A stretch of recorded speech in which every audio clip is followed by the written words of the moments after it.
Putin ni Xi ye ɲɔgɔn ye alamisadon Uzbekistan jamana kan. Ɲɔgɔn kunbɛn dɔ senfɛ min ɲɛsinnen bɛ lakana sabatili ma walasa ka ngwara da Ameriki jamana ɲɛ. Ni jɛkulu ni n'o ye Organisation de la Coopération de Shanghai, N jamana, Pakistan jamana o ni Union Soviétique jamana kɔrɔ caman b'a kɔnɔ. Ɲɔgɔn ye nin ladibilen don ka sabu kɛ Rusila ka dangarili ye Ukraine na.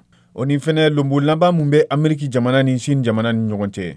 Ani Europe gun, Japon o ni N jamana ka bɛnbaliya ka kun kɛ subahana mansinw, lakana ani dugukolokow ye. Ni lajɛrɛ ni bilala minan kɔnɔ min bɛ Xi ka taama fɔlɔ kofɔ Chine jamana kɔ kan kabini murabana jugu nin daminɛ n'o ye Covid ye nin y'a san 2 ni tila ye. A bɛ sinsinikɛ Pɛkɛn ka ŋaniya jirali kan k'a bɛ fɛ ka kɛ u ka lamini belebele ye. Ani Xi ka ɲɛngwɛn ɲɔgɔn ye senfɛ, Mr Putin ye Ameriki jamana a n'a jɛɲɔgɔnw ka taabolo cɛjugu lagosi. Minnu ka laɲini ye ka duniya bɛɛ bila u ka maraminan kɔnɔ. Xi kumana ni farati ye. A ko Chine jamana labɛnnen don ka duniya bɛɛ fangabatigiya misali ɲuman jira min bɛ duniya bila yɛlɛma sira teliman kan ani ɲɛtaga ɲuman kuntagalajan.